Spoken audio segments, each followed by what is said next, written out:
3 up, 2 across, tap that play button 3 times, and walk through the archway into Dialogue Alley.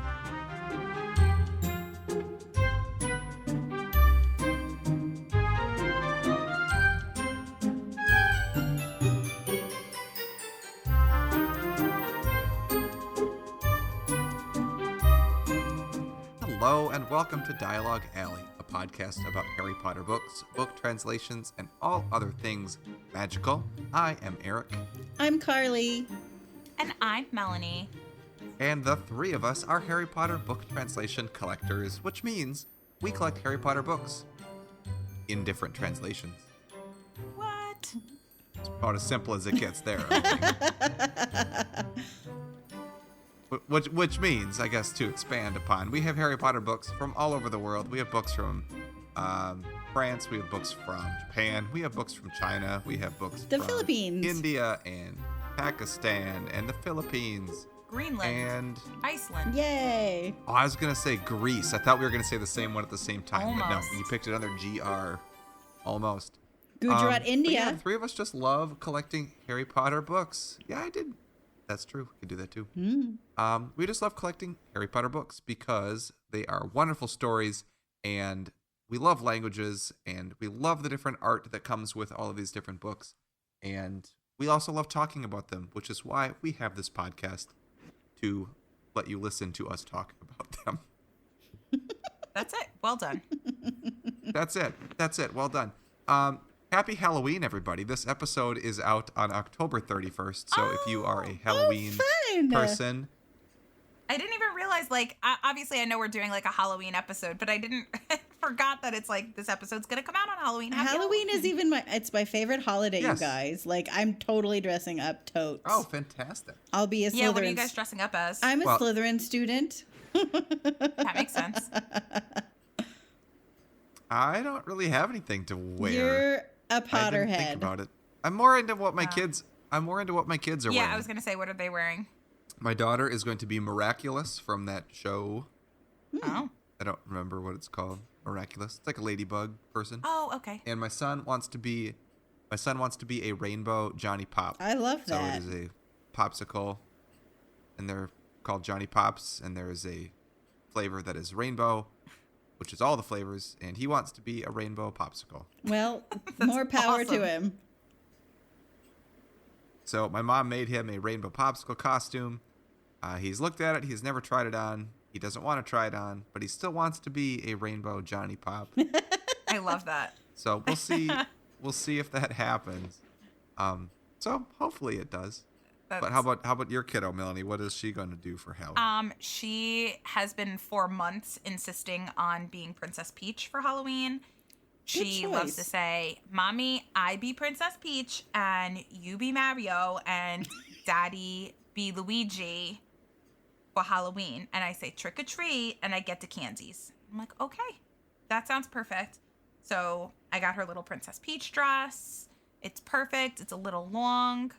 So I'm trying to hem it up a little bit, but she's very excited about it. This is her first Halloween where, she gets it.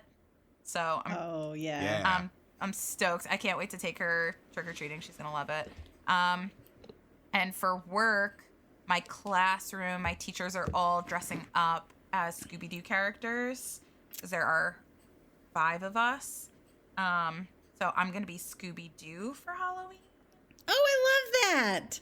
Yeah, Right. And then we're also doing a trunk or treat, and we're turning my car into a mystery machine, which is pretty cool. Oh, that's I hope I awesome. win. If I don't win, I'm gonna be so sour this year because we're going all out. So better happen. Fingers crossed. It's a big deal. It's a big deal at my job. Halloween is always a big deal. So here's hoping. So I gotta be Mario and Scooby-Doo. That's my costumes. Here's to hoping. Yeah. Yeah. Well, I should mention if you're a Patreon supporter and you get this episode early and you're listening, today is not Halloween. But if you are not a Patreon supporter, today is Halloween. So happy Halloween. How about that? So speaking of Halloween, that is what we're going to talk about on today's episode. We are going to talk about Halloween at Hogwarts, specifically the 4 main times it is mentioned in the story. And then there's another kind of main plot point that happens on Halloween 2 that we'll talk about. But really, I thought it would be a cool idea to talk about how Halloween, influences the story, or vice versa, how the story influences Halloween, I guess. So we'll be talking about that in our main segment. Before that, though, we're going to hear some news because Melanie got some stuff and she's going to tell us about it. And then, like always, we will have a translation of the show, which is when we talk about one book from our translation collections in better detail. We go through what we think of the art. We talk about how it feels, talk about how it smells, talk about X factor, something that sets it apart from the rest of our books in our collections. And we hope you enjoy, because we sure do. So let's get going with some news.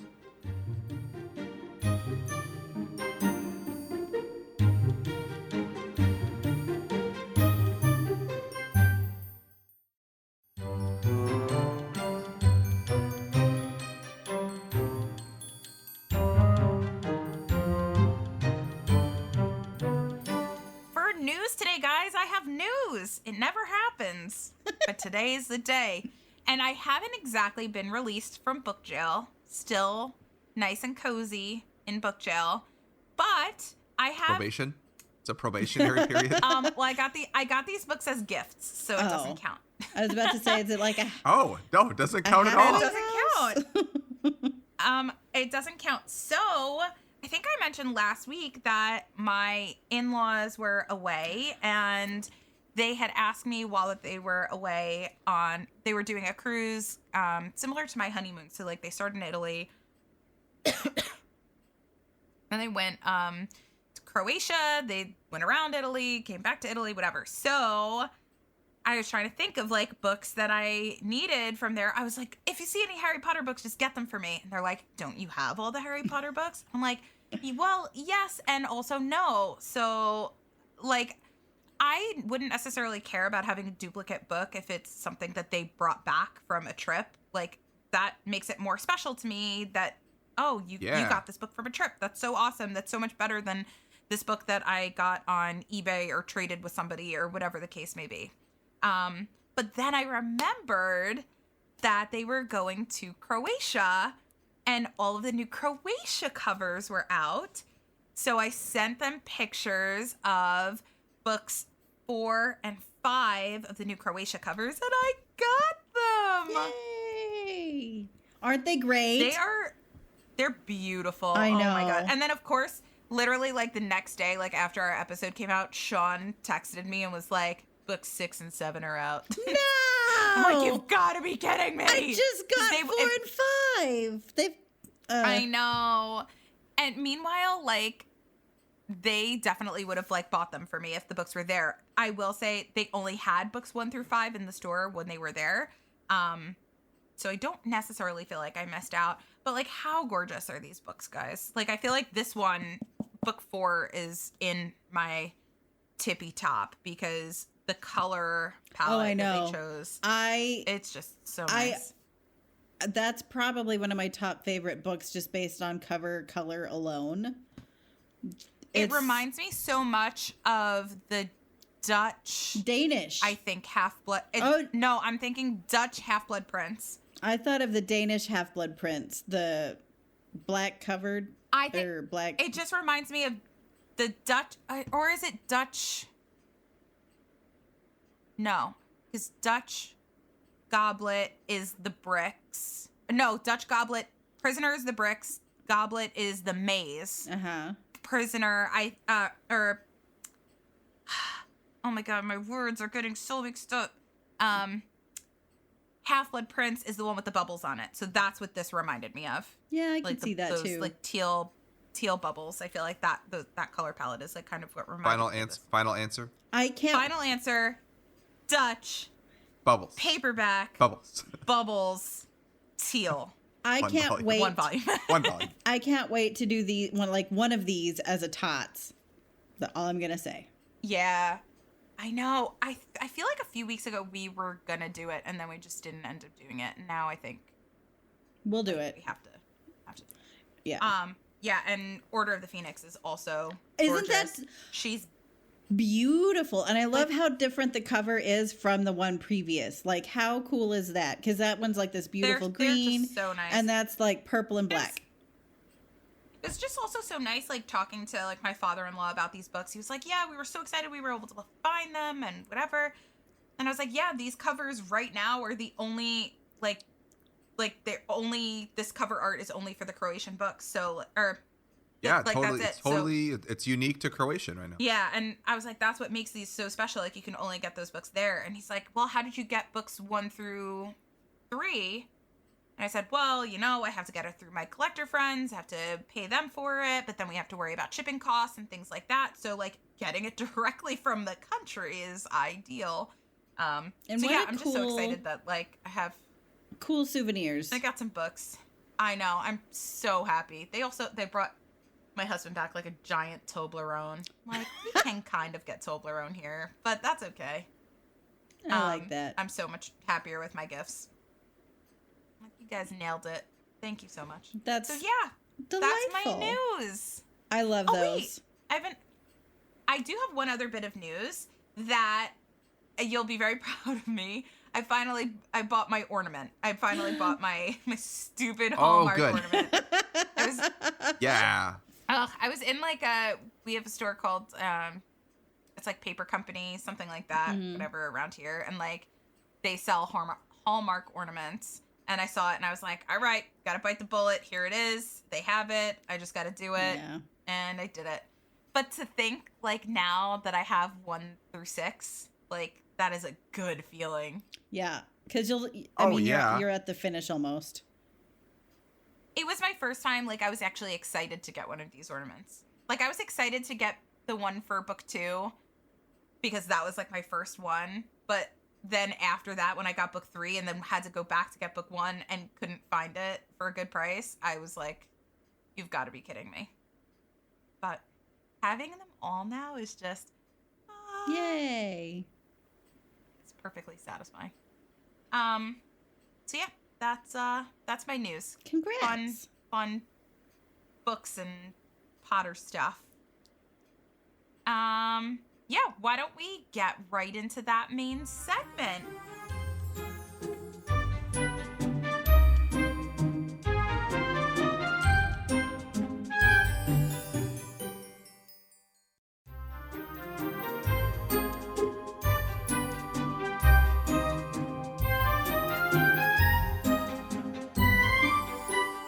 Boo! Did I scare you? It's the main segment. And we're going to talk about... Oh, I guess scared Melanie. We're going to talk about Halloween because it's Halloween. Ooh. And it's spooky. Ooh. Last year, for our Halloween episode, we talked about some spooky Harry Potter covers of translations in our collection. And I don't know if you guys have seen... Do you guys follow Coco on Instagram? She's been posting her favorite Halloween covers all month. So like One Serious Witch, I think, is her. Oh, I do Instagram follow them. Oh, cool. I do follow them. Yeah, so she's been, a lot of the ones that she's posted are ones that we've talked about in our episode from last year. And some of them aren't because we had to draw the line somewhere. So it's really just fun to see what other kind of spooky covers are out there. But we're taking a little bit of a turn this year and talking about what's inside the books this season. And we're going to talk about Halloween moments in the Harry Potter plot line. So there are 5 main moments that we collectively came up with. One happened before the books even started, which I almost forgot about, honestly. Like, I forgot that it happened on Halloween. But then they mention Halloween specifically, or at least, like, Halloween is happening when certain events happen in books 1 through 4. Books 5, 6, and 7, I don't think there's anything. I feel like we forgot about Halloween a little bit. Yeah. Or they just were like, it happened. We can't have something happen every Halloween, yeah. Right? Like, the books are already too predictable. Like, oh, it's the end of the school year. We better have something bad happen. Voldemort's doing his thing. Let's do it. Oh, he's got a battle. Got to have a battle. So the first thing that happens before we even get to talking about Sorcerer's Stone is the murder, right? That sets off this entire like storyline. That the reason that Harry Potter is Harry Potter is because on Halloween, Voldemort goes and murders Lily and James Potter, which is spooky because it's about the worst thing you can do ever. I will say for my non-Cursed Child peers that I record this podcast with, it is a major plot point in Cursed Child's Halloween night and this night and whatnot. I feel like I can't really give like spoilers. Do you guys want to know? I do. I'm not gonna. I probably. Well, yeah, I do. I've read it, and the reason that I remembered that Halloween was when the murder happened was because of Cursed Child. It's mentioned in the books, but it's vaguely, just such a subtle detail that it happens on Halloween. Yeah, and it's not really important, right? Like when you see like Voldemort doing the flashback, and there's like kids walking around in costumes, and the guy's like, "Nice costume, Mister." Yeah, well, that's like the movies. Or like, nice mask, Mister something. Yeah. But yeah, the movies play it up too, but yeah, it doesn't like really matter that it happened on Halloween, but the Cursed Child kind of runs with it's it huge and in a different way. Okay, I want to tell Carly about it. So I'm going to put a spoiler alert right here. If you don't want to hear anything about Cursed Child and the plot of Cursed Child, which not for nothing, it's been out for years at this point. Like, if you want to know about it at this point, I feel like you know. And if you don't want to know about it, like, you probably wouldn't even care to hear the spoiler. So, I don't know. So, skip ahead a little bit if you don't want to hear the spoiler. But, Carly, in Cursed Child, there's a lot of, like, time travel situations where Harry's son messes with a time turner that they found and whatever. And he goes back and does all of this nonsense stuff, and at the end a descendant of Voldemort, who turns out to be his daughter, which that's crazy, she uses the time turner. She manipulates Harry's son, steals the time turner from him, and goes back in time with him, with Draco Malfoy's son, who's his best friend. The three of them go back in time to the night that Harry's parents were murdered, because that's essentially the night that Voldemort gets destroyed for the first time and loses the Horcruxes, whatever. So she transports them back in time and tries to stop that event from happening so Voldemort doesn't get quote-unquote killed, which obviously we know that doesn't happen. And long story short, Harry, Draco, Ron, Hermione end up figuring out that their sons are like trapped back in time, find like another way of getting back in time. They too go back in time, and that's how they all go and kind of destroy Voldemort's daughter so that the events still take place and that Voldemort still kills Harry's parents. And it's actually like a very moving scene because Harry has to like watch Voldemort kill his parents, essentially. Which, like, that's like the only point in all of Cursed Child that like actually like sticks out to me and was like very, very emotional. Like, because could you imagine like Harry actually being there and watching, like Harry as an adult who has had to deal with and try to navigate his emotions and his feelings his entire life. Now he's an adult going through all of this trauma, and he has to watch his arch nemesis be alive again, first of all, and has to watch him kill his parents. That would be awful. Yeah. So that happens in Cursed Child. I would say that's a cool bit of writing that happened. The rest of the plot, that's how I feel about it. I've heard about the plot from lots of people. This is probably the most interesting plot description I've heard. This part of it I feel like is like the most interesting plot point of it. I feel like it was definitely like the deepest thing in the play. Like I was hysterically crying, like watching it play out, because it's very, very, like, it's hard to watch, and for all of the reasons that especially as an adult, when he's a parent now and things are very different and he's already had to navigate the trauma. Like, I think that'd be horrendous. I couldn't imagine. Yeah. Crazy. So Timon, and that's why First Child and the Halloween is important. Like, that's a big major thing in general. Like, Halloween is major in the Harry Potter books just because of that was when Harry Potter's parents were murdered, and that's when Harry became a Horcrux. Yeah. Oh my god, that's another spoiler alert if you didn't know. Yikes. Spoiler. So there's that. In the main storyline of books 1 through 7, it's a very important date, but the fact that it was Halloween doesn't really get brought up that much. Well, it's not like, oh man, it's Halloween. And you know what I just thought of too is, they bring up Halloween in the other books, especially 1 through 4, which we mentioned, but I don't think that there's ever been a nod where Harry's like, oh yeah, I hate Halloween because it's the night my parents died. Like, I don't think that that's ever actually mentioned. Like, I don't either. Well, and I think maybe that's because he was, like, brainwashed and he never actually knew that that was how his parents died. But, like, he may not have exactly known when for a while either. Yeah, I guess so. Though, like, I can't imagine, like, I obviously Vernon and Petunia were, like, not telling him, like, your parents were wizards and they died at the hands of an evil wizard, whatever. Like, They weren't going to say that. But, like, I don't know, like, what was the harm in telling them that it was on Halloween?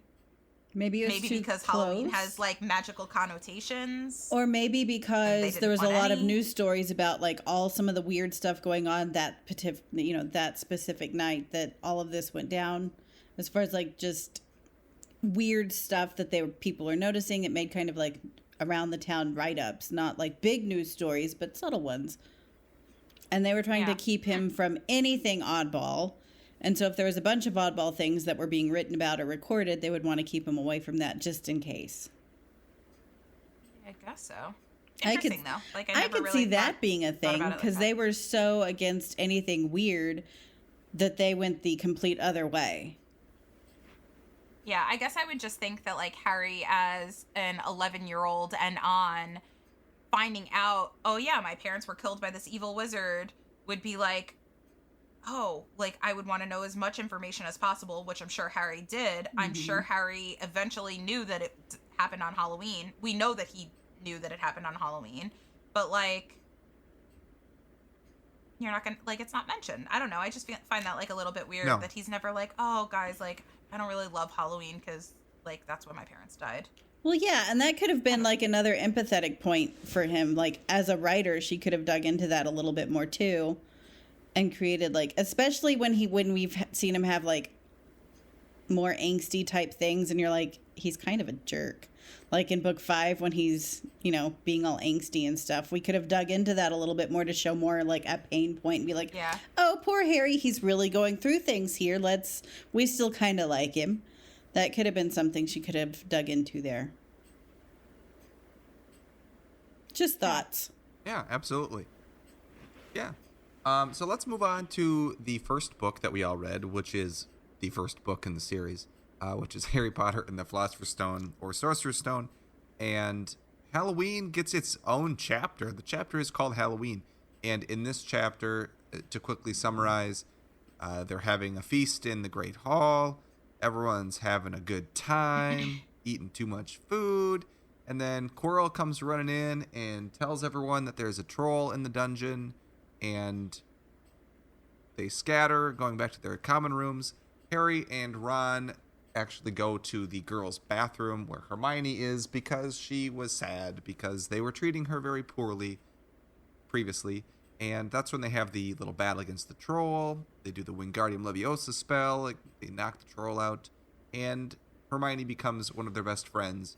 So, in terms of importance of Halloween in the plot, if we're talking about events, well, Hermione becomes their best friend on Halloween. Oh yeah, so that's huge. Kind of important in the plot of the story. So had Quirrell not let the troll in, had they not been so mean to her and she was in the bathroom, had they not had a little bit of like remorse of, oops, we let her, she's in the bathroom, we should go get her because the troll's in the castle, they might not have made it, made the friendship that they did. So who knows that, it could have happened later on too. But that's when J.K. Rowling chose to make that happen. I feel like I'm happy that she chose that moment because it's like a really nice bit of writing where she says something like, there are just some things that you can't go through in life without becoming best friends, and fighting off a troll is one of those things. And it's just one of those it was a huge monumental thing that had happened in their lives as just 11-year-old little boys. And now afterward, we fought a troll together to protect this girl, and now she is one of us. It's just very, very cool. Yeah, I love that part. Same. It's such a good, and I actually enjoy that part in the movies. I know we're not talking about that, but I enjoyed seeing that depicted as well. It's just a precious, in the books too, it's just precious. It's precious in my mind's eye when I'm reading it. And I don't know. I think during the Halloween chapter. I disagree. I feel like I disagree with the movie point. Only because at that point we had already read the books, and I feel like once I hadn't. Oh, that's right. So I saw the movie. Okay. I saw movie 1 first, and it was that point when the wand went way over the troll's head and bashed him in the head, and I started laughing. Granted, I was really sick with pneumonia, and I felt really, really bad. But that was the first time I'd laughed in a day because I'd felt so crappy. And I realized that I wanted to actually continue not only the movie, but I wanted to see what happened beyond the movies. So it's that point that I can seriously say is when I fell in love with the series. Is that point in the movie. So it was the movies that I didn't, I was refusing to read the books because I didn't want to like what my sister did. God forbid. So that was the point in the movies where I was like, I must continue this. It's so precious.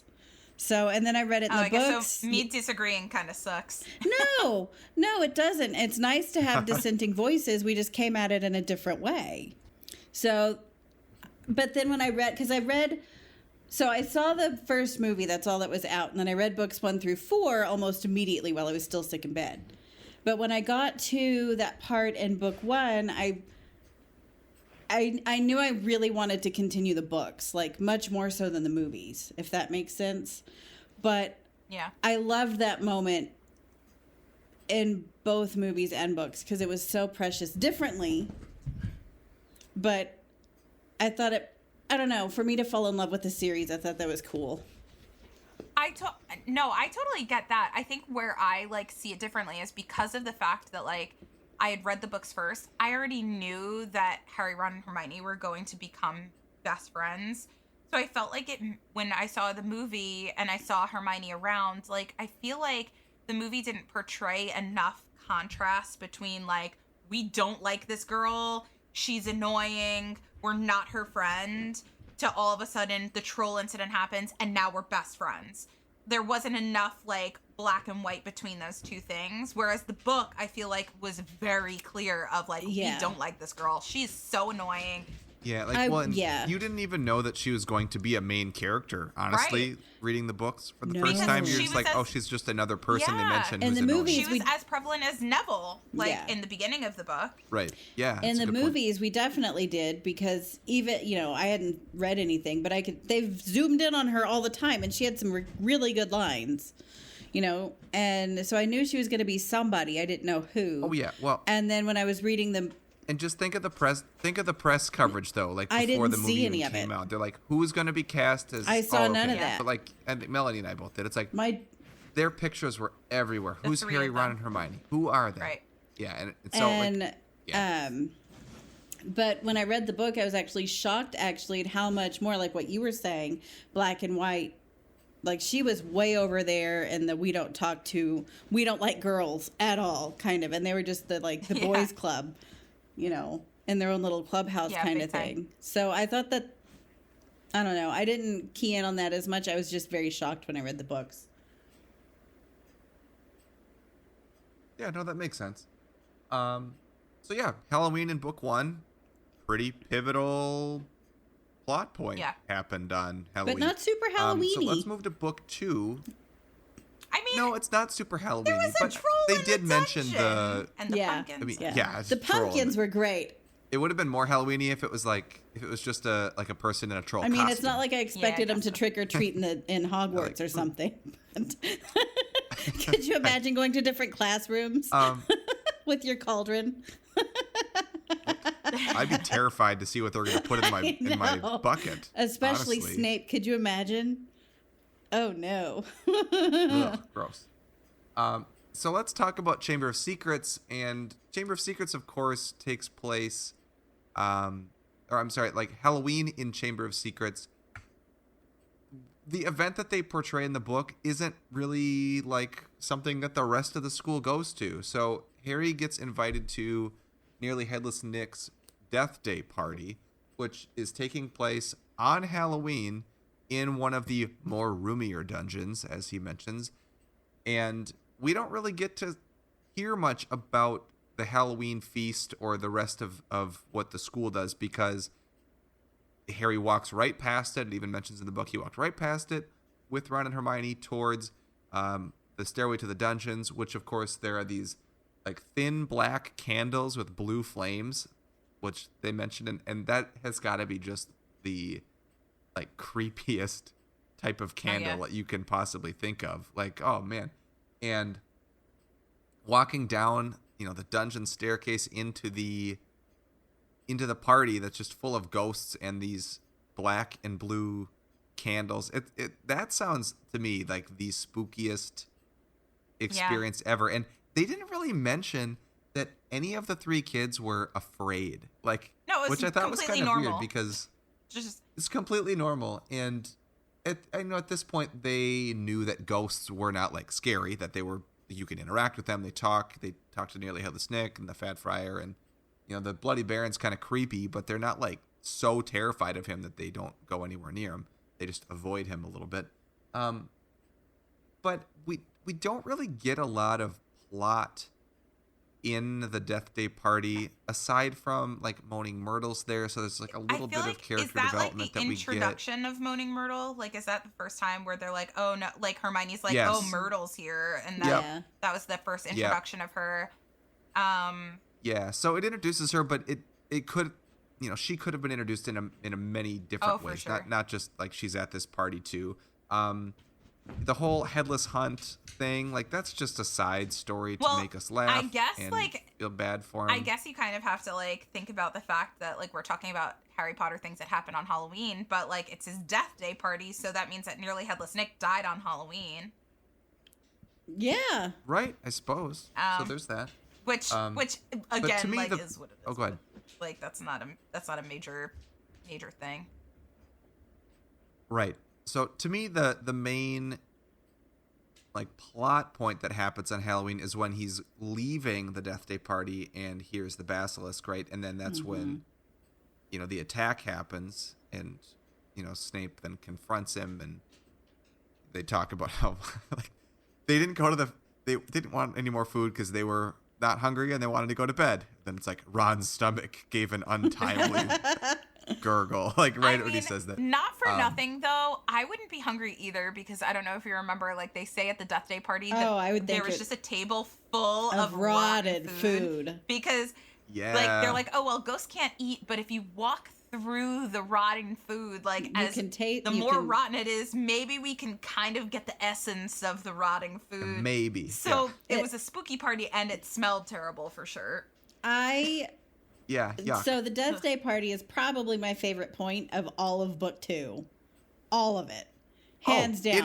It is extremely enjoyable. It's the one that I was... Yeah, I loved reading that part of the book. And seeing it illustrated, right? In the illustrated books that have come out. I've loved all of it. Yes. I was actually quite upset when they left it out of the movie. but we talk about that in another episode. But totally, I love that point, and it's written so well. Like what we were talking about, like I could almost smell the rotted food when they were discussing it. Like my nose was like, ooh, like all of it, because it had to have smelled so bad, right? That's all I could think about when I was reading that book. Actually, at that point. But yeah, it's probably one of my favorite stand-up points of all the series, because it's such an unusual. Oh, it's awesome. It's so unusual. Plus, the ghosts actually get highlighted here. They don't usually get anything. Yeah. So I liked it. Yeah, and it's nice. It's nice to know that even though you're a ghost, you can still go to a party. I love that you celebrate those days. But it's also nice. It's also not nice to know that if you come back as a ghost, the people that annoyed you in real life are still going to annoy you as a ghost. Oh no! I just really like any like subtle mentions about the Hogwarts ghosts, because they're mentioned here and there very nonchalantly, and then all of a sudden they have like major plot value. And I feel like that's what I like. I like that so much about like J.K. Rowling's writing, in that like, oh, the Bloody Baron, well, why is he bloody and why is he so scary? And like it's just always this mystery, but it's not a mystery that like you think is ever going to get solved, nor do you really like care to know. Like you're just like, oh, he's just a spooky ghost. You don't really care at all. No, it like doesn't seem to matter until you find out in book 7 why he is the Bloody Baron, and like then it turns into, oh my god, the Bloody Baron. Like it's such a cool plot point at that point. So that's why I feel like I love the Death Day party so much, because I love all of these like nods about the ghosts, and learning like little nuanced things about them, because they do eventually really matter, like to the plot. So, and it brings them out of like, I don't know, tertiary existence for a little bit. Absolutely. Which is, I think, why the three of us like the books more than the movies. Always. So much. Because you get to explore those like little moments like that make, you know, these little, like Melanie said, the peppering of this information about the Bloody Baron until book 7, when you've read 6 big huge books, you get to book 7 and you're like, oh, that's why. And you just feel like satisfied. There's like a little like satisfaction and like a little gasp moment too, like, wow, like I get it, like it all makes sense. And is it really that important that he was the, you know, the guy with that, you know, they got stabbed and stuff with Rowena Ravenclaw, no, her daughter. Not really. Doesn't matter that it was him, but you're still just like, oh, I get it, that's cool. So moving on, Prisoner of Azkaban, which is my favorite Harry Potter book, which I always got to mention every time we mention Prisoner of Azkaban. The Halloween moment in this book it doesn't seem like it's going like many places. They're at the feast, you know, just normal shenanigans are happening. But then when they're all going back to their dormitory after the feast, there's this big clog in the hallway. Percy bosses his way through because he's head boy and he's got to tell everybody. And he gets to the end to find that the fat lady portrait has been totally slashed, and Peeves tells Professor McGonagall that, or what? Yeah, he tells Professor McGonagall, doesn't he? I think so. Yeah.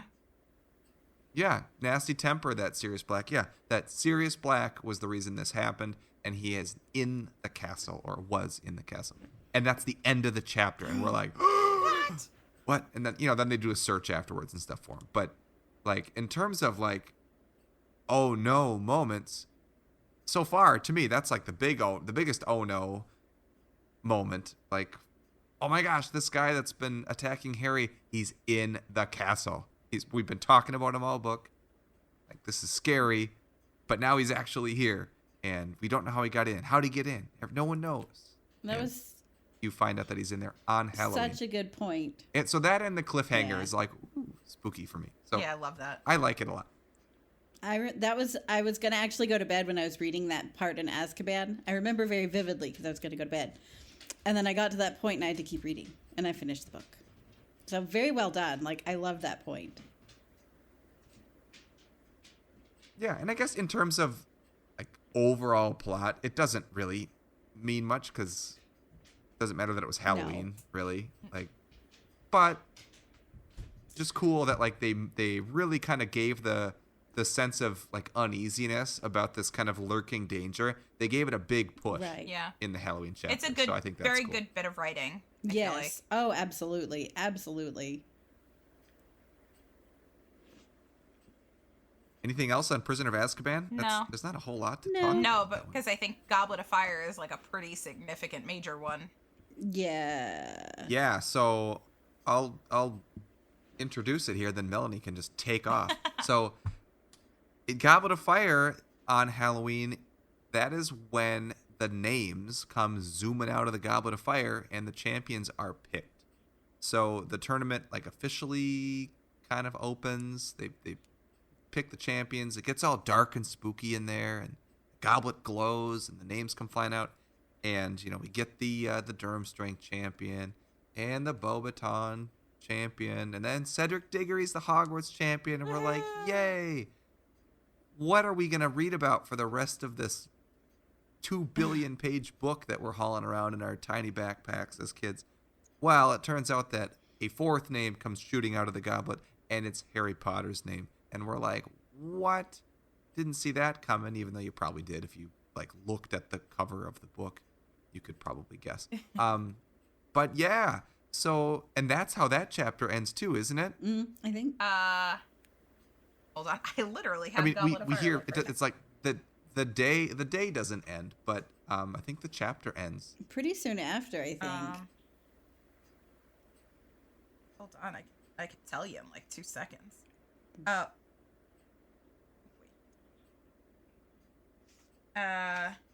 Yeah, it ends with like Dumbledore clearing his throat and reads out Harry Potter. Like that's it. That's very cool. Yeah. Ooh. It is. I thought you're like, wait, what? What a cool That's cliffhanger point. What a cool cliffhanger point. I mean, we all kind of knew something was going to happen with him, but very well done. Absolutely. So, Melanie, why is this an important plot I'm point? sorry, because it's literally the entire plot of Goblet of Fire. Like Erik said, like, what are we gonna read for the, like, as children, you get Goblet of Fire finally, like, after waiting forever for it to come out, and it is the biggest, most intimidating book, like, we've ever seen, until Lord of the Phoenix comes out, but it's just this massive work of art book, and you're a third of the way through the book, and you're like, oh, what could the rest of the book be about? Harry cheering for his newfound friend Cedric that was mentioned 1 or 2 times in Prisoner. There was a moment during my initial read through that I remember thinking something like that. Like, oh, who are we gonna cheer for? Like, who's the Hogwarts person we're gonna cheer for? Oh, it makes sense. Hope we like him. Well, obviously, I feel like we know that it's going to be Cedric because they, like, mention Cedric at the beginning. So it's like, okay, it foreshadows that. Even though it wasn't the first introduction of Cedric, we knew who he was because we knew that he was the Seeker for Hufflepuff in all of the Quidditch matches. And that was all mentioned in Prisoner of Azkaban. So we knew of Cedric, but obviously he turned into, like, a much bigger character in Goblet. And I don't know, like, I feel like we were all, like, super excited to cheer for this guy, Cedric. Yay! And then, oh, wait. Yeah. The Tri-Wizard tournament that we've heard so much about with the 3 Tri-Wizards turns out to be 4 wizards? What? It's just crazy. No way! Which, if you read the table of contents and you know the next chapter's called The Fourth Champion, or the Forged. Yeah, you're like, oh. Oh, wait a second. So, like, when I teach all my students, like, oh, the first thing you do in a book, you just want to look through the table of contents. Like, let's explore how the book was made. No, maybe not in a fiction story. Don't look at the table of contents. No. Just avoid it. Only nonfiction. You look at the table of contents. Major spoilers. Yes. Yes. Yeah, but, like, so cool. The way that chapter ended, where it's just, like, Dumbledore read out, 4th name, Harry Potter. All of this happens on Halloween, and it is a life-changing moment for Harry. Also, it turns into like a big plot point because like that night he goes back to his room and like Ron is mad at him, and then it's like his first really big fight with Ron that takes place. I feel like throughout the series there's always like a point where like this one's mad at this one, now this one's mad at this one, this one's mad at this one, to the point where Harry was mad at Hermione, and then Hermione was mad at Ron, and then Ron was mad at Harry. Like they all took turns, and this was the biggest one where it was Ron and Hermione, or Ron against Harry, which obviously it happens again further on. They have their other tiffs, but like this was the first time that you really see like what's it called, like a chink in the armor, like in their friendship, and I feel like that's like a bit concerning to read, and that's why it's one of the reasons why Half-Blood Prince is my favorite, because the only real moment of that is like Hermione being mad and upset with Ron, but other than that, like there's not any like crazy drama between the three of them as friends. Like they're all like pretty status quo. And I feel like any of the times that happened in any of the books where they were like angry with each other, I always got so like crushed about it. Yeah. And I feel like this is like the first, well, it happens in Prisoner of Azkaban too, so it's not the first time that this has happened, but this is the first time it's happened between Ron and Harry that it's like pretty upsetting. So it was. And it happened on Halloween to bring it back. Yep, and really cool stuff comes out of that too. And you know, we meet people that go throughout the rest of the series here too. So, kind of cool. Yeah. So that's it.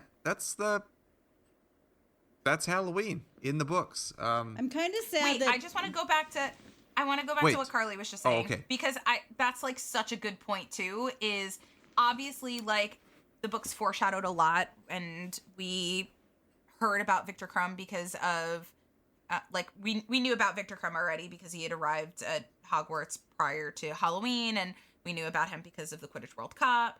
But we didn't know about Fleur, and we don't find out that the girl, the beautiful girl, whatever, that they were all like, oh my God, that girl's got to be part Vila. Like, they didn't know who she was until Halloween night in this book. And she turns out to be Ron's sister-in-law. Exactly. And she's a major character. And Victor Crumb is a major character. And it's the wedding, it's Fleur's wedding to his brother that's like, in like later books where huge things also go down.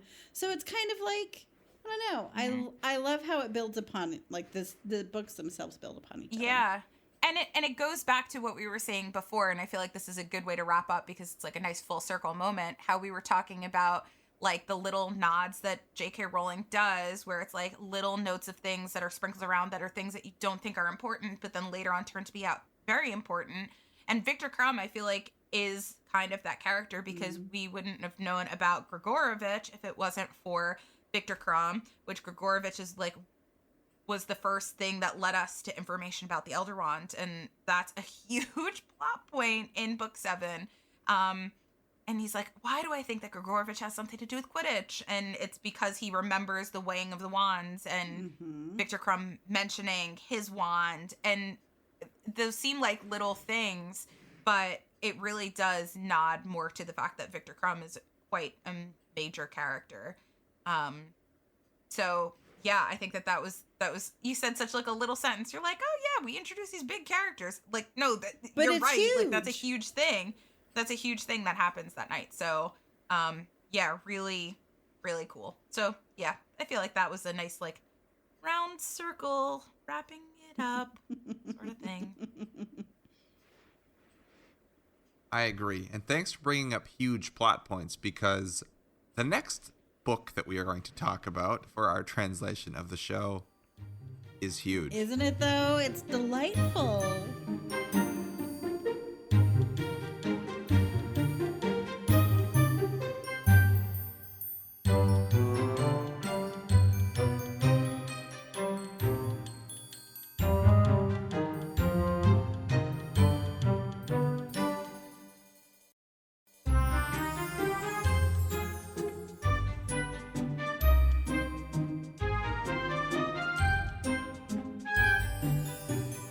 All right. So for our translation of the show, I'm just so excited, actually. It is the Swedish the first edition Swedish book 4. 5. What? Book 5. Book 5. Sorry, I Book forgot 5. to count. Book 5. I love this book. I can't read it in Swedish, so I apologize. I picked this because it's one of the newer books in my collection. We talked about it last year for Halloween as one of the covers that remind us for Halloween. Yes. And I got it actually for Christmas like 2 months later. So I got it mostly because of what you guys were talking about when we had it on our last Halloween episode. I love how we influence your buying. And yeah, I just wanted to talk about it more because we hadn't really talked about it since I got my own copy. So I'm so excited to talk about this. This is such a great pick. Well done. Yes. Well done. Yes. Oh yeah, go me. We've already kind of talked about Swedish, I think, in other episodes. We don't really have to delve into too much on it here.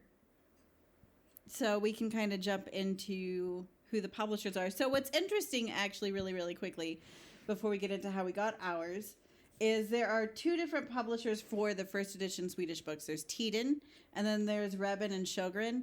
Rebben and Sjögren came second. They kind of absorbed or took over Tiden. And so you'll find books published by both. They're both the Swedish first edition books. They're fine. They look the same. They have the same cover art, blah, blah, blah. They have the same internals, as far as I know. I don't think there's been any kind of revisions to the text. Yeah, from all I can tell is, no, they're identical. They just have a different publisher name. Publisher put on it. So yeah, it just seemed like keep making them, keep making those good ones. If you're looking for a Swedish book, the newer on. ones are going to be published, like the ones you can buy on the shelves are published by Rebben and Sjögren. That's instead of Tiden. So don't be thrown off if you're looking for that. So how did we get ours? I'm pretty sure I posted on Reddit looking for the complete set because obviously such great Reddit luck. I do have good Reddit. I really do. And someone had just given me a website of like, here's where you can buy the Swedish books, and I think I just added them all to my cart. It was kind of like an eBay type website. I don't even remember it now, but yeah, I was able to get everything. I was able to get pre-movie fonts of the books, which was really cool. So yeah, I think I got my whole set that way. Needed to be done. Had to be done. Yeah, these are like the sets a must-have. Erik, how'd you get yours? I guess you just kind of told us. I got it for Christmas, but I had, how many did I have before?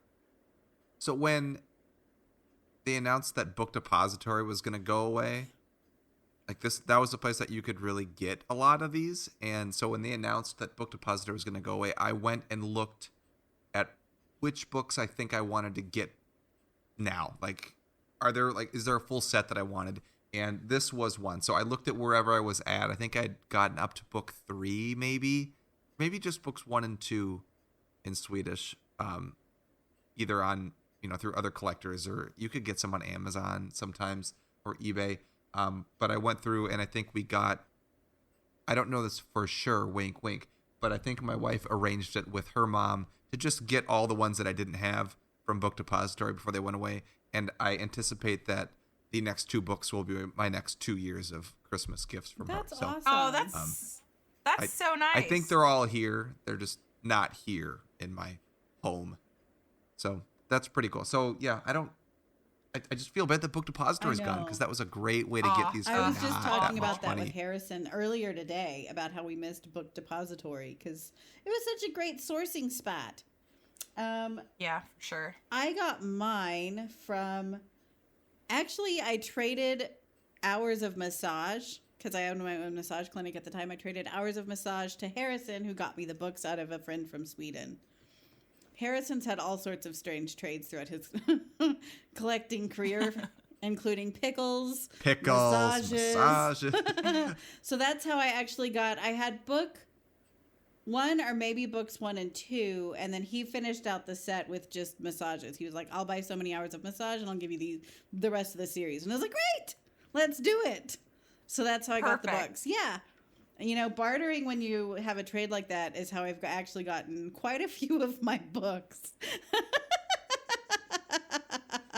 It's awesome. It was. I miss that more than like actually making money with it. I miss trading that for books. And if anyone wants to still do For that, more I on totally Carly's would. massages for books, check out her bonus episode that she will be recording. I would love kidding. to like be able to trade like ABA services for books. I should make that a shirt that says like, "Will exchange ABA services for Harry Potter books." Oh, I loved it. Oh, it was great. That's so funny. That's how I did so well. So rarity and value. What do you guys think? And how difficult do we think this book is to get? I think they're still on the shelves in Sweden. In both the 20th anniversary Alimas and Finland. Yeah. I think you can buy both the 20th anniversary Alimas and these. I think you can still buy them at stores today, so I don't think there's... I know sometimes they can be harder to get out of Sweden just because of shipping issues, but it's not going to be anything that's like super hard, right? I don't think. No, it's not difficult. It's just it's expensive. So you pay the price of the book from the store plus a lot to ship it. And they're weighty, which Finland we'll get or into Sweden. more later, but they are weighty. So if you're buying the set, shipping will be a thing. And let's get into it now. yeah, we're popping into the tot scale now. So let's give it a good smell. Oh yeah. Sorry. Which page are you guys smelling? 541. 522. 552. Way to go. We're Wow. almost all in the same spot. Because that's like almost right in the middle. I know. It is almost right in the middle. So what do we think? I love it. It smells like a wood shop to me. Okay, so I'm going to challenge you guys to smell a page that is all black, like an end of chapter page. Okay. That's Because actually... it is Challenge super, accepted. It's super inky smelling to me. I'm going to give it an exceeds expectations. I like it a lot. I love a good inky smelling book. I think it is Oh yeah, it's a quite different wonderful, smell. right? Isn't that different cool? smell on that page. I love it. It smells like cool and inky, which I really like. So I'll give it an exceeds expectations. Outstanding for me, especially that there are two different good Mine smells. smells The like- inky page and then the wood page. It smells like Love nothing. it. Inky's page smells like literally nothing, and 552 Oh my God, also what a smells like bummer. nothing. So I'm gonna say it's acceptable because it doesn't stink. But I'm so Well, that's I'm unfortunate, so Carly. disappointed. Like when I come visit one of you two, I'm smelling this book because it You better. smells markedly different from mine. It has to because this smells like nothing. Literally nothing. I love that. It'll be the first thing I do is hi and just run in and smell things. Hi, I need to smell your books. And it wouldn't be weird at all. Knock, knock, knock. No. It's like those like the TikTok where like what people think guests will do. They like open their like run. They're like, you didn't dust your baseboards. Yeah. They Your like book they like smells run into like your ink. closet. How come your clothes aren't all folded and put away in your closet? You just run right to my bookshelf. I would. How come this smells like ink? I can't wait to smell this. Size and proportions, you guys. Outstanding. That's all I have to say. Same. Outstanding from me. Outstanding is a full sentence when it comes to this book and the Yeah. size and proportions. Period. Outstanding. Period T. Yeah, I agree. It's almost like it's not, right? But it feels like as close to a cube as any of the books I own. It's not a cube. It's a rectangular prism like all other books that I own, but it is so thick and it's not tall. No. It's the same height as the So other ones. squatty. But it is so It's squat and delightfully stout short. and just beefy. Just like you. Yeah, I so know. I was thinking it's- the same thing. So outstanding for me for that. Yes. How does the book feel in your hand? It's also outstanding. Yeah, I love this for so many reasons. One, it flops over on any page, so I can read it one-handed. Totally fine. It doesn't break the spine. Falls right open. How cool! It just falls right open. I know. It is begging to be read. This book. It is like you can start on any page and it just flops and it's like, read me, please. And it doesn't ruin the spine. Like how that we know that, especially this is a big book. This is book 5. This is one that is really prone to spine lean and lots of damage just from reading it once through. And this book seems like it would handle it. You know, very well done. I love how it feels in the hand. Outstanding. I agree. Outstanding for me also. And I think what you just said is what I want to say about quality, which is our next category. It doesn't spine lean. I was going to say that, like, for some reason, this book feels really good to read. It shouldn't. It doesn't look like it should. It feels like it should be huge, a beast. But it's right. But it's heavy enough. It's not too heavy. And the quality of the boards and the binding, like, you can set this on your shelf and it stays there. Now, granted, it's a huge book. It's still going to develop, like, some sagging in certain spots. But I don't know how you could make a book this big this good, like, or any better, I should say. It's about as good as it gets. So I also think the quality is outstanding here as well. I didn't mention everything, so if you want to share some other quality tips, you totally I could. love how go for it. Go on. No, I'm not giving it an outstanding only because of how heavy it is. The end papers tend to, like, separate a little bit from the cover, and I don't know if your books do that. I think that it's intentional so that you can have that really open book sensation. I think but it is also very intentional. Oh, I see what you're saying. But it also might not be mine intentional. does that too. I don't know. I think it's intentional here. All right. Because it allows the movement. Yeah, mine was a brand new. Mine's brand new from the bookstore. Mine is brand new. And it allows for movement in the spine. If they bound it too tight, it would crack. So it wouldn't, it would just crack the spine all the way through and it wouldn't flop open like we love. Yeah, I'll still give it an outstanding. I think take it's it back. Well done. I also love how the boards feel against my, like, hand. Like, I could rub the book boards all day, which I guess sounds creepy, but it's a Halloween episode, so we'll accept it. But I love that. No, and, like, their texture, like, it's not intentional. Like, they didn't try to use different, like, textures in a purposeful way, but just the materials that they use have a different texture to them. So, like, all the sparkly sparkles that we'll talk about momentarily, like, they feel different. So, like, when you're holding this, you can but it's not enough to catch your hand on. They tried really hard. It's not enough to catch your hand on, though. No, exactly. But you can still tell. So I think we've already kind of brushed on it, but we'll brush harder. What quality of the book? What do you say? Oh, yeah. Oh, I thought we were on quality. We were on how it feels in your hands. That's what we were on. Okay, sorry. How it feels in your hands, outstanding. Quality, outstanding. And cover art interpretation.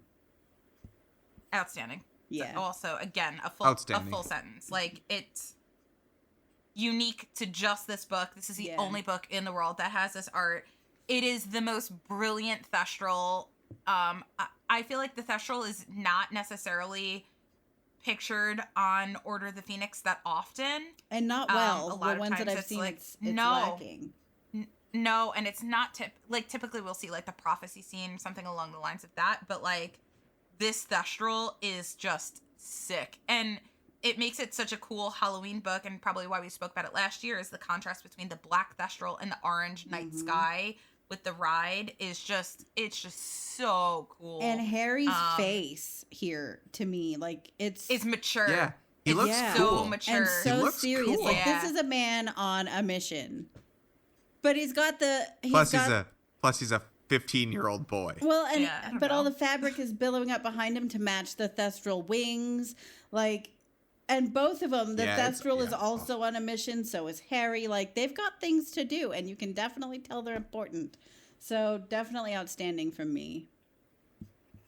And something I like, no, this will be my X factor. Ooh. Okay, so that brings us to the next point. But I will talk about the Well, I'm gonna say the Harry Potter font and like the stuff on the back. Oh, I love that. That's all shimmery silver, just like all the other Swedish books. They all have a solid base cover. So this one, the spine is a really just deep purple. It's just gorgeous, and one of my favorite contrasts with the silver and then the base cover of the book. Yeah, so like as a spine. Love it. It's so cool, the silver with the purple. Well, and what I love is that the silver is not lost in the purple. So many dark covers, we see them try to emulate that, and they don't do it well enough. Here they had to. All of their stuff is very well saturated, and which we see just in the inky black pages that y'all smell so good, and I'm, cheated out of. But they've just, again, very well done. So now I guess we're going to X Factor. Erik, you were going to go?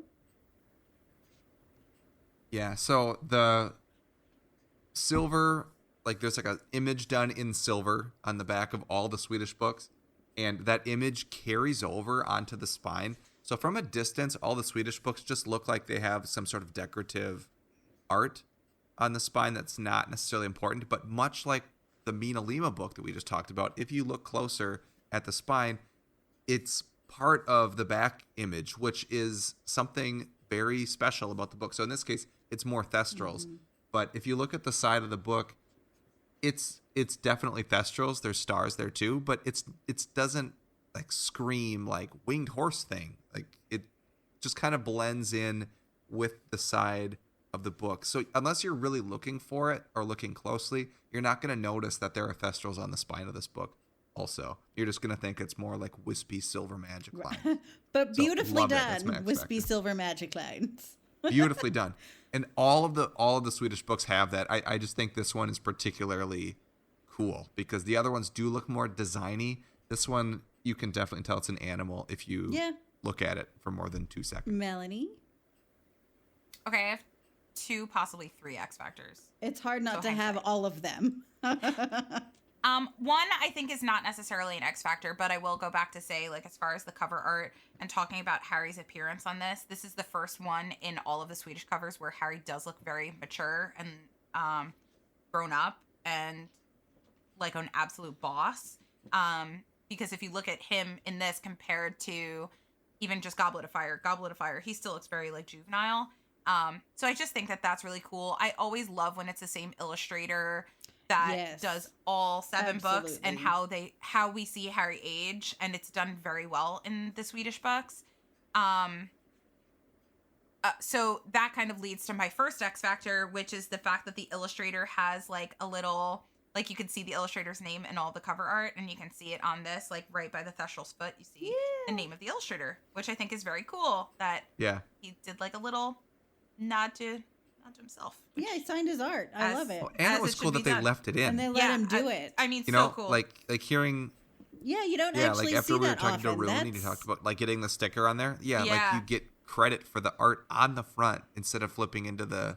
Yeah, that's the copyright page to see. I just think that that's so cool. My other X Factor, which is this is one that you guys would definitely not think of, and I think it's awesome, is that there are so many fonts that are used throughout this book, and I don't know if you'd like realize all of them, but like there's on page 331, there's a specific font for when letters are being written. So it looks kind of more like a handwriting font. I was totally gonna.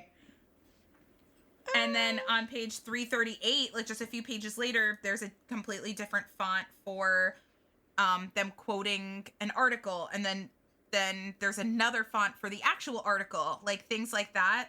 I can count at least 4 different fonts. The title of the chapter is a completely different font as well. I just feel like it just makes my eyes dance like a little bit.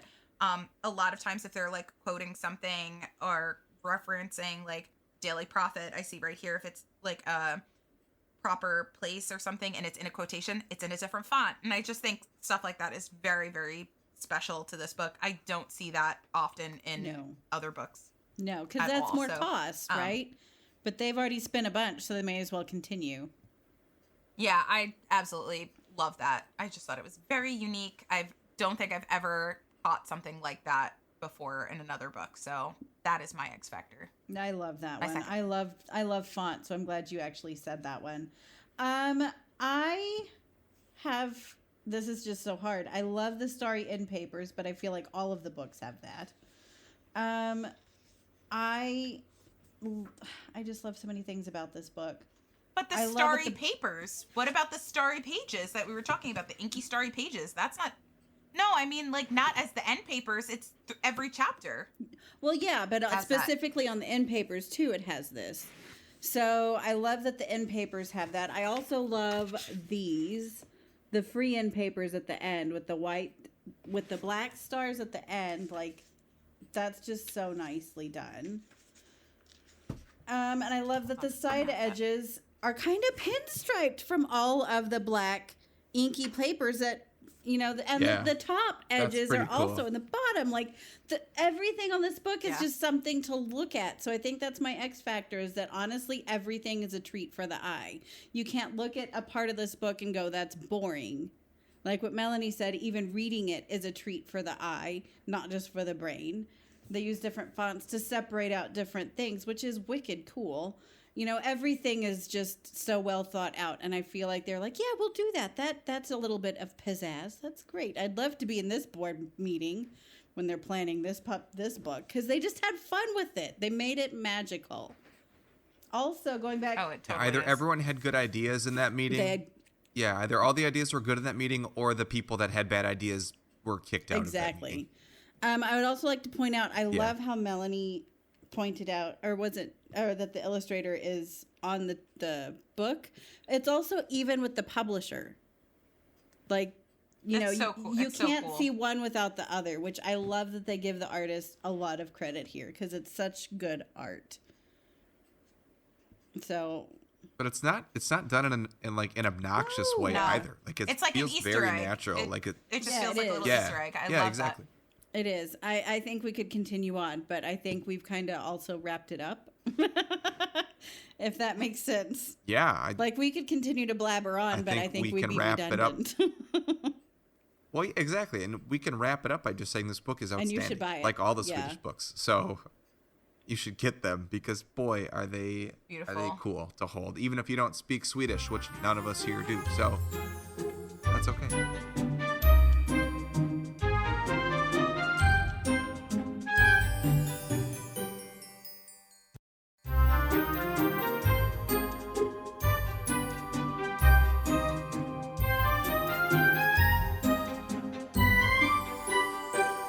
So, with all of that going down, that's all the time we have today. So if you want to get in touch with us, or, you know, ask us any questions or comment on something you heard this episode, or if you've always been wondering about something and you want an answer, you can get in touch with us in a lot of different ways. So we are all on social media. Carly is at All the Pretty Books. I am at Nocturne Erik, and Melanie is at the Harry Potter Collection. We have an Instagram page just for this show at Dialoguealleypodcast. There are also some great websites you can check out. So there's alltheprettybooks.net, the harrypottercollection.com, and of course, dialoguealley.com. We have a Twitter page, or X page now, I suppose we should say, formerly Twitter. We have a Facebook page. Melanie's on TikTok at Magically Melanie, but we are also on MuggleNet. So if you go to MuggleNet, we are an official MuggleNet family podcast. So if you like this show, you will probably like some of the other shows that MuggleNet offers. So give them a listen, as well as, I mean, it's just a great website to check out all other Harry Potter stuff. So, yeah, go check out MuggleNet. You can also find our show wherever you're listening now, as well as Apple, Google, Spotify, Pandora, iHeart. We're on all those places. But one final place that we are on is Patreon. So if you like our show and you want to support us more than you're already doing just by listening to us, you can go to patreon.com/dialoguealley, and you can sign up to support us monthly. So we have a couple different tiers. We have 3 different tiers, actually. And those different tiers get you some various perks and rewards and bonuses, such as ad-free episodes, access to our Discord, where you can interact with some other fans of the show that also like collecting Harry Potter books. So it's a great resource if you too want to start a collection or just want some more information about translations. Our Discord is a great resource for that. So with all of that being said, happy Halloween, everybody. Happy It is time Halloween. to walk back through. Oh, happy Halloween. I was going to say, it's time to walk back through that cobwebbed archway and into our daily lives. And we'll catch you next time on Dialogue Alley. Bye everybody.